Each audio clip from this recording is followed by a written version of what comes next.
Piracy. ఈ piracy ఎందుకు జరుగుతుందండి?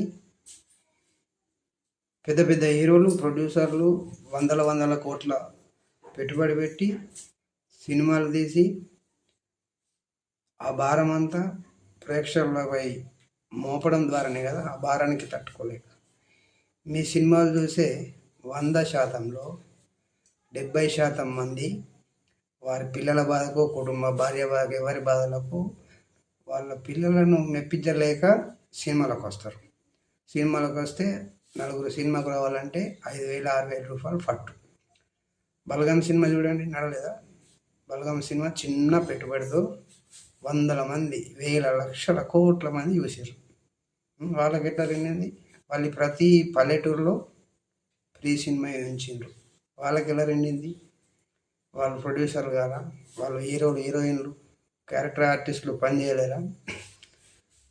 మీకు సరిపోవు, పెద్ద హీరోలకు సరిపోవు. 100 కోట్లు మీరు తీసుకొని ఒక కుటుంబం నడిపించడానికి 100 కోట్లు తీసుకొని ప్రజలపై భారం మోపితే ప్రజలు ఊరుకుంటారా? ప్రజలు ఈ సమాజంలో ప్రజలు ప్రతి ఒక్కటి అర్థమవుతుంది, మంచి చెడు. ఒక సినిమాలో మెసేజ్ ఇస్తాడు ఐకాన్ హీరో, తగ్గేదేలే, ఇంత గడ్డం ఎంటికలు పెంచుకొని మెసేజ్ ఇస్తాడు. ఆ మెసేజ్ చూసి ఎవడు బాగుపడ్డాడు? దేనికి ఉపయోగపడుతుంది అది? ఫ్యూచర్లో ఉపయోగపడుతుందా? మా వయసులోకి చూసినా నేను వాళ్ళ పుట్టిన పిల్లలకు ఈ విధంగా చెయ్యండి అని చెప్పే సీనేనది. దీనికి కారణం, పైరసీ పుట్టడానికి కారణం ఐబొమ్మ రవి ఈ విధంగా పైరసీ చేయడానికి కారణం మీరు విపరీతమైన రెమ్యురేషన్లు, 100 కోట్ల పెట్టుబడి పెట్టి సినిమాలు తీయడాలు. ఎవరిని అడిగి తీస్తారు? మీకు వెళ్ళకపోతే ఎవరి కోసం? ప్రజలని అడుగుతారా? మీరు ఆ విధంగా అయితే ప్రజలు ఈ విధంగా, ఈ ఐబొమ్మ రవి కాక ఇంకెంతమంది ఉన్నారు?